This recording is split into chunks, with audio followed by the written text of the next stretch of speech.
Maiatzaren 15ean, landa eremuko emakumeen nazioarteko eguna antolatu zuten.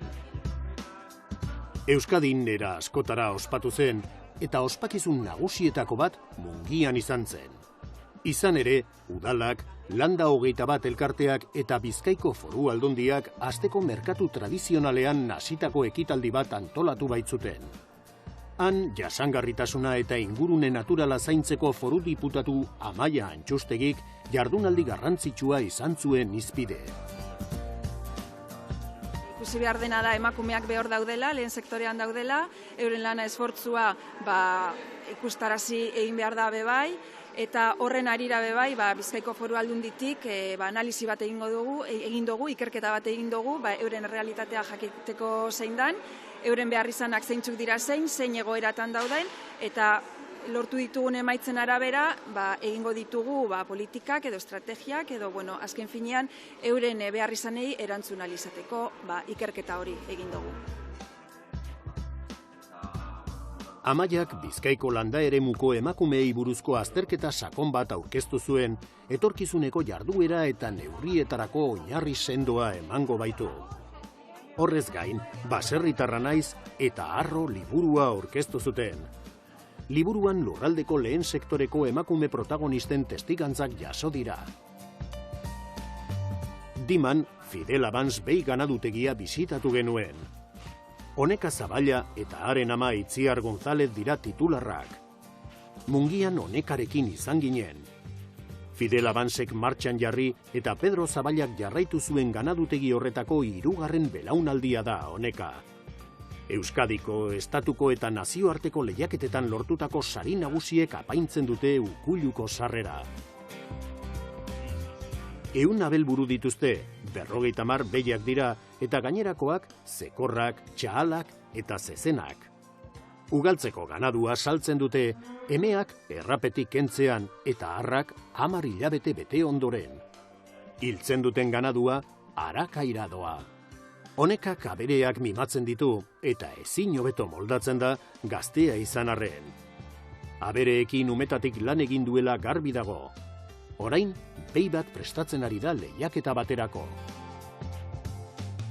Uste dugu behi ona izango dala, eta garrantzitsuena guretzako zer da, grupa, ez? Hemen hanketan oso zabala da, trokanteretan bere zabala da, izki hoietan, grupa luzea dauka, nalga bere oso luzea, behi oso sakona, ere kolorea, bere karakter raziala bere oso da, begik zuri-zuri, musturtxue zurie, hemen bere zuritxue, hemen bere zurie, orduan, uste dugu posibilidade handik daukozela, eta, animatu gara, eta ea berzelan gelditzen dan.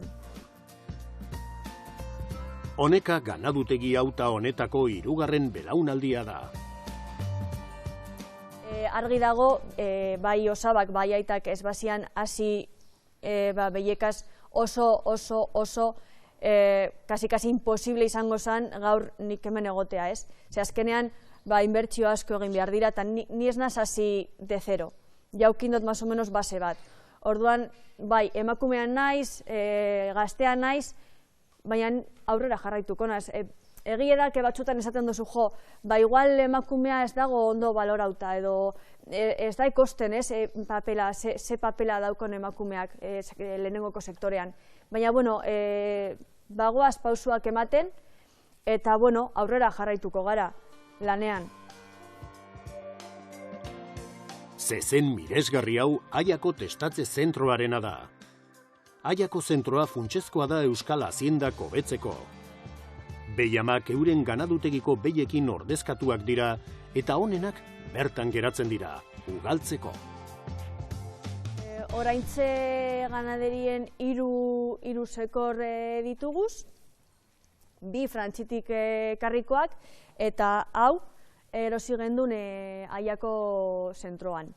Aian sartuten dire limusino arrasako sekorra, txalak disenean sartzen dira, eta bertara joateko lehenengo selekzio bat egiten da.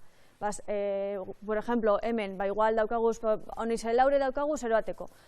Etorten dire, kalifiketan doriz, eta iten da selekzio bat, ez? Emetik, 2, 3, bat aldire sartu. Sartzen dire Euskadiko beste ganadutegi gaztanakan batera, eta hilabete batzu barru, subasta egiten dire. Eta, bueno, hau sekorra guri gustau jakun bastante, eta, bueno, apostau dugu beragaitik, de momento daukaguz ja bere seme-alaba batzuk, eta guztetan jakuz. Abereetako batzuk kanpoan bazkatzen ari dira. Honekak larrean ere zaintzen ditu.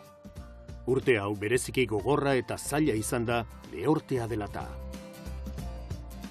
Presioen igoerak, azkenean prentxue, forrajea, gasoila agrikola bere igon dau, ona etorteko gasoile bere igon dau asko, eta lehorteagaz, ja izan da purtsu bete la puntilla, ez? Aurten ez dugu sekule berez hau egoera bizi eta lau bider eskatu behar izan dugu gure, behientzako separau gara urbarik, lau bider etorri behar izin dire uregaz. Eta aurten bere errekea inoiz baino bajugo egonda, finkia inoiz baino horiago, zikuago ez dugu ekosi inoiz bez, eta hain apurtxu bete hori indau eta finkia bai hobeto dago, errekea bere hobeto dago, baina ez da egin hori nahikoa ez dago egin, eta gaur bere, por ejemplo, seguramente bihar edo etxi eskatu behar izango dugu gure berriro. Honeka abeltzaina da, baina abokatua ere bada, eta asko inplikatu da gure herrialdeko lehen sektorearen garapenean. Zuzenbidea ikasi nuen Deustoko Unibertsitatean, eta gaur egun enban lan egiten dut, teknikaria modun edo juridiko temak lantzen, gero ere bai landa 21 elkarteagaz kolaboratzen dut, aurten urriak 15ean, landaremuko emakumeen egunean, landa 21 liburu bat aurkeztu zuen, emakume baserritarren istorioak lantzen duena, apurtxuet hori ez, emakumeen papera erakusteko ez. Eta beti izango naz abeltzaina, baina ikasi nuen zuzenbidea beste irtenbide bat ukitzeko. Landa eremuko emakumeek oso garbi daukate lehen sektorerako ezinbestekoak direla. Halere, gizarteak oraindik ez du behar legez baloratzen haien zeregin garrantzitsua. Guk emakumeak, landa eremuko emakumeak, badakigu zein dan gure papela.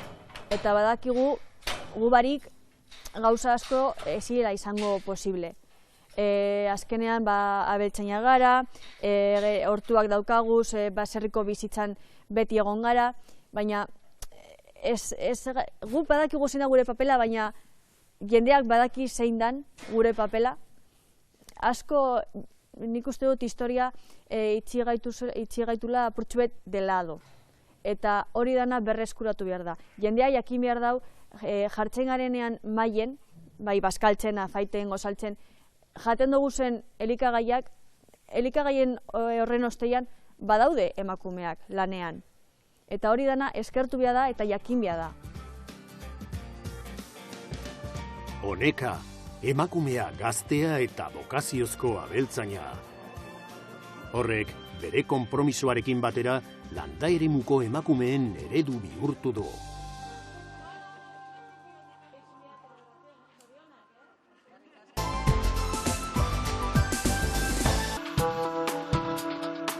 Baskegurrek antolatuta, aste honetan Euskal Herriko egurraren 8. astea izan da. Eta beste behin ere, Egurtek Zuraren nazioarteko foroa programazioaren barruan sartu dute. Asteazkenean, Bek erakusta azokan, basogintzako bioekonomia jasangarriaren estrategiarekin lotutako proiektuak aurkeztu ziren. Proiektu horiek dagoeneko martxan daude, eta aurkezpenean, Bitxororoz, Eusko Jaurlaritzako sailburu ordeak hartu zuen parte. Bioekonomia da nola ordezkatu ditzazkegun lehen gai batzuk iraunkorrak edo renovableak direnak, berriztagarriak direnak, besta batzugatik berriztagarriak ez direnak, ez? Hau da, nola ordezkatu ditzazkegu adibidez, petrolioatik edo hidrokarburoekin sortzen diren material asko eta asko, plastikoak, textilak, horiek nola ordezkatu ditzazkegun, egurrek sortutako materialen bidez, adibidez. Eta Euskadin zorionez badugu lan ildo bat oso interesgarria horren baitan, eta hoi da aurkeztuko dena baita bereziki Egurteken gaur. Zurak etorkizuneko hiriak eraikitzeko material gisa urrats sendoak emanak ditu.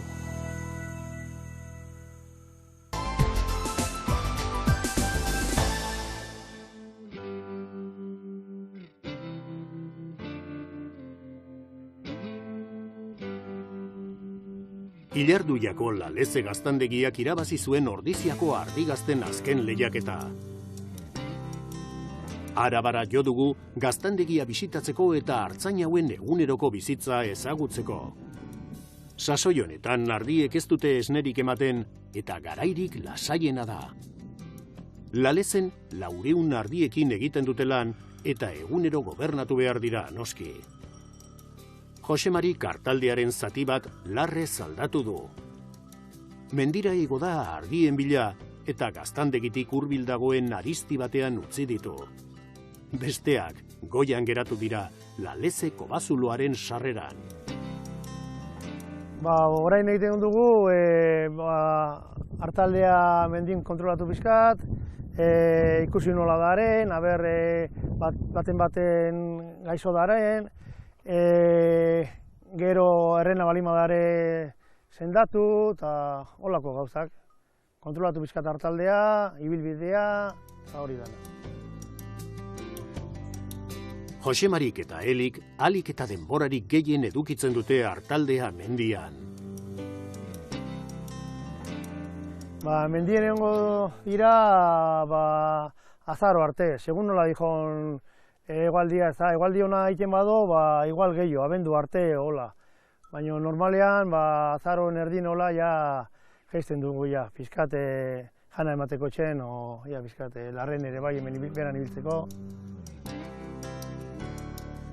Ardilatxak ezin hobeto egokitu dira Euskal Herriko orografiara eta klimara eta larrean bizi dira hobekien. Mendiko onurak ere nabariak dira, ardiak eta abereak oroar lorazainik onenak baitira.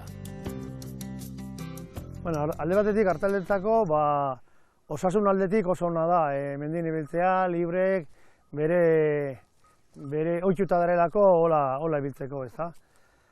Eta, mendie mantentzeko, hartalde balimadare oso garbi mantentzen dute. Bestela, ez balimadare ganaduen mendin, zeitxun zikitzen da. Ateratzen dira elorrik, sasik, eta denak zelai guztik jartzen dira denak zikinuta. Abeltzain guztiak bezala, aurten lehortearen eragina jasan dute. Oraindik aigia hemen mendin aguantatzen, pixkat, ezagin noiz arte, baino geiztekokin oso berandu jun ginen mendira, zerratik geizten egon ginen, eta orain mendin dare. Eta, ez dakit, aber orain pixkat, ebi pixkat indo, eta igual belar jana pizkataterako do, baino bestela, gero etxera eta belarra pizkat ematea eta pentsu pizkat etxen, eman barko dugu. Hartaldeak gobernatzeko orduan, Josemarik negu txakurraren laguntza du. Ardi txakur arrazakoa da eta egiten duen lana funtsezkoa da eguneroko lanetan. Arabako arditxakurren trebetasun lehiaketaren egungo txapelduna da negu. Txakurre gabe ez dakit lan egin. Gaina ezinezko izango zen lan egitera hemen. Olako mendietan, ardik biltzeko eta txakurra behar da hemen. Eta txakurron gainea. Ikusten duzuen bezala, nola eusten do hartaldea, nola ibiltzen dan. Eta, nik ez dakit bintzat txakurrik gabe ibili. Garaikur ugariek gaztandegiko hormak eta mailak apaintzen dituzte. Sari asko nazioarteko lehiaketetan irabaziak ditu. Bertan, Elik Laleze aurkeztu digu. Bizi proiektua da. Laleze hasieran Jose Marin apustu bat zen, bera betidanik nahizon hartzaile izatea, eta, bueno, hemen hasi ginen, bere asmoa hori, hartzaile izatez famili guztia etorri ginen, eta orain momentu honetan apostu hori lortuta gero, hori da Laleze. Arkaitz semea ere bokaziozko hartzaina da eta Lalezeren jarduerarekin jarraituko du gurasoen pozerako. Poza ez da eta ilusiona handia zergatik hainbeste lan egin da gero eta orain jarraipena euki poza handi ematen du. Pena bat izango zen, hainbeste lana egin eta hemen bertan geratzea, ez da? Gelditzea. Sariak eta horien artean bereziki Ordiziakoa pizgarri onak dira ildo beretik lan egiten jarraitzeko. Ordiziako edizio askotan Lalezek sariak lortu ditu, baina sari nagusia lortzen duen lehen aldia izan da. Sari pilo bat jaso dugu, gure hartzai bizi honetan, eta danak dira garrantzitsuenak. Baina, bueno, Ordizikoa aurten lortu dugu, baina hor finalean bertan urte askotan egon gara, eta bueno, hausan faltatzen zaiziguna eta ja lortu dugu. Gure asmoa hemendik aurrea zer dan, orain arte ustet gure lana bide baten junda kalitatez lortzeko bidean, gure bezerok oso pozik daude, baina daude pozik bai gure gaztataz eta bai gure saritaz, eta beraien ospatu egiten dugu, beraiekin ospatzen dugu saria. Gaztandegian, geldirik sasoi honetan, Elik Lalezeko gaztak aurkeztu dizkigu eta horien artean, nola ez, Ordiziako gazta irabazlea. Egunero egiten dugu, eta betidanik gure gazta mota izan da Idiazabal hartzei gazta-gazta. Izan daike naturalak, hemen ikusten duzu bezala, edo bestela keetuta. Aurtengo saria, keetutakin lortu duguna, eta gure gazta guztik bezala, gure arkuman gatzagi naturalak erabiltzen dugu gure gaztaiak egiteko. Oso, bueno, aurtengo gaztaia martxoko gazta bat zen, txapelduna, eta oso ekilibratuta eta oso goxoa zegoen. Gure ustez, eta bueno, epaileek ere horrela erabaki dute. Ardiek esnea berriro ematen hasi ahala, gaztendegiak betiko martxa hartuko du. Ja gazta gutxi geratzen dira kamaran, eta ja bukatzen ari gara ja salmentak, aurtengo salmentak, eta bai, indar pixkat hartzen dugu datorren kanpaina hasteko. Eta datorren kanpaina aurten bezalakoa eta lehengoko kanpaina bezalak izaten dira. Laleze ardilatxak gobernatzeko eredugarria da eta munduko gaztarik onenetako bat merkaturatzen du. Artzaintzaren jarduera ezinbestekoa da Euskal Herriko landa eremuak garatzeko eta gure mendiak garbi edukitzeko.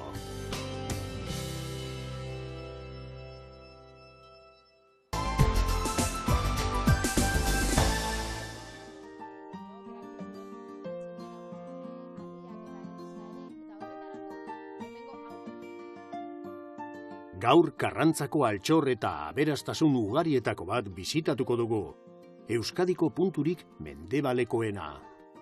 Auzo eta herrigune txiki ugarik zipriztintzen dute udalerriko paisaia berdea. Hemen abeltzaintza jarduera da nagusi. Armainongo Parke Naturaletik igaro ondoren, Marta eta Irati Pozalaguara abiatu dira. Ranero auzoaren ondoan dagoen aitzulu ikusgarri hau Arrobiko leherketek jarri zuten agerian. Karrantzatik egiten ari diren txangoaren lehen geralekua Armainon eta Pozalagoa dira. Iraide gidariak lurpeko mirari honetatik eraman ditu Aitzuloa nola eratu zen azaltzen dien bitartean. Mendeetan zehar ezkutaturik egon den espazio honetan isiltasuna eta ezetasuna dira nagusi. Pozalagoan estalaktita eta estalagmiten aberastasuna nabarmentzen da, baina bere balio nagusia sustrai itxura duten estalaktita eszentrikoak dira. Pozalagoako bazuloa berezia da hemen ditugun formazioengatik, baditugu estalaktitak, estalagmitak, baina benetan bereziak direnak badira bere estalaktita eszentrikoak, hemen baditugulako mundu mailan dauden estalaktita gehien dueneko bazulo bat delako Pozalagoa, eta gainera bereziak dira gravitatearen kontra hasten direlako. Gauza da gainontzeko estalaktitak behera jeisten eta hasten direla, eta kasu honetan estalaktita eszentrikoak aldeetara jo eta gero gorantz doaz bere mugimendu berezi hortan. Horregatik da berezia Pozalagoako bazuloa. Pozalagoa baliabide turistiko bat da, baina ikertzaileentzat eta espeleologoentzat ere interes berezia du. Pozalagoa bada hemen Karrantzan dugun gure errekurtso turistikorik garrantzitsuena, hemen dugun edertasunagatik eta berezitasunagatik, baina baita ere geologikoki oso puntu garrantzitsu bat da hemen dugun estalaktita eszentriko hauen hazkuntzaren prozesua ere geure adituek ikasten daudelako eta beuren helburua badelako euren hazkuntza hori zehaztea. Iraide Aitzuloaren kanpoaldean esan die agur hurrengo egunerako hitzordua jarrita. Turismo baserriak, landetxeak eta ostatuak ugariak dira, baina Alma de Romero da haraneko hotel bakarra. Aedon dago. Hoteleko gelak oso txukunak dira, gela tematikoak dira denak, eta inguruneak sortzen duen lasaitasunak berehala harrapatzen zaitu. Paisaiak eta ikuspegiek Karrantzaz gozatzeko aukera ematen dute. Goizean, Iraidek indiano batzuen etxeak bisitatzera eraman ditu, etxe horien arkitektura ezagutzeko. Karrantzako turismo bulegoak antolatuta, ibilbidea Kontxa auzoan hasten da, udalerriko erdigune administratiboan. Bulegoa haraneko altxor ugariak sustatzeaz arduratzen da, eta gaur indianoei buruz hitz egitea egokitu zaio.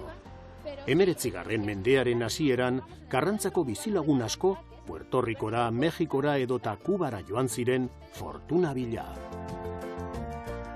Indianoen mugimendua bada 19. mendean sortu zen edo hasi zen mugimendua, eta bere oinarria bazen leku pobreetan edo auzo pobreetan bizi ziren gazteek beste herrialdeetara emigratzen zutela etorkizun hobeago baten bila.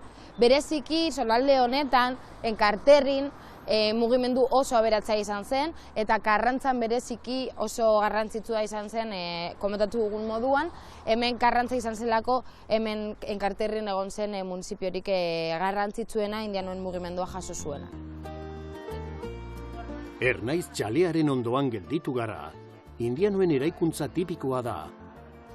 Bizkaiko Foru Aldundiaren ekimenez ondare historiko izendatuta dago. Kolorea, zalgurdi gorri deitua, bere ezaugarrietako bat da. Ernaiz parean, Jose Altunaren etxea dago.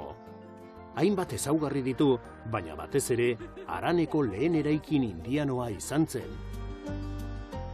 Indianoen mugimendu hau utzi zigun bere aztarnarik garrantzitsuena, etxe bizitza arkitektura izan zen, kasu honetan hemen dugun Ernaiz Txaleta adibidez, duela urte batzuk ondare historiko bezala izendatu zuten etxea, ikusten dugun moduen bere arkitektura berezia dela eta badugu ere, baita ere ora aurrean Altuna Sagastibeltzen etxea, zein izan zen 19. mendean eraiki zen etxe bizitza bakarra, eta hemen Kontxa auzoan eraiki zuten etxe bizitza, lehenengo etxe bizitza. Orduan, hemen Kontxa auzoan kokatzen dira indianoen etxe garrantzitsuenak eta gainera euren ezaugarriak ikus ditzakegu hemen errepidearen justo parean. Martak eta Iratik bisitarekin jarraitu dute. Iraideren ekarpenei esker, ikustaldia historiako ikasgai magistrala izan da. Portillo txaleta Ernaizen antzekoa da arkitektua bera izan zen, baina txaleta hau laborantza etxe baten egitura zaharraren gainean eraiki zen. Ondoan, Karrantzako etxe tradizionalak ikusten dira. Bi etxe tradizional mota daude, Karrantzakoa, honako hau, eta Turtziozkoa edo enkarterrikoa. Aedo auzoan enkarterriko baserri tipikoa ikusi dugu. Bere mirubuztana nabarmentzen zaio, bi isurkiko telatuaren aurrean dagoen triangelua. Aedo auzoan gainera, Aedoko maiorazkoa dago. Aedoko Diego jaunak enkargatu zuen. Eliz gizona zen eta Siziliako erregeorde izatera iritsi zen.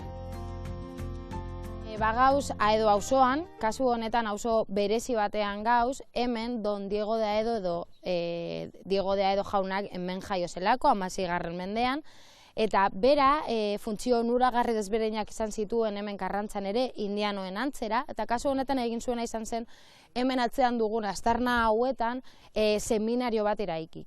Kasu honetan, garai hartan egon zen irakaskuntza zentrorik garrantzitsuenetariko bat izan zen, hemen ikasi zutelako etorkizun batean apaisak izango ziren ikasle desberdinak eta garrantzizko ikaskuntza jaso zituzten. Iraidek emandako azalpenei adi jarraitu dute Iratik eta Martak. Parrokia eta atxikitako zezenplaza ere aipatu dizkie, zezenplaza oso bitxia da, karratua data.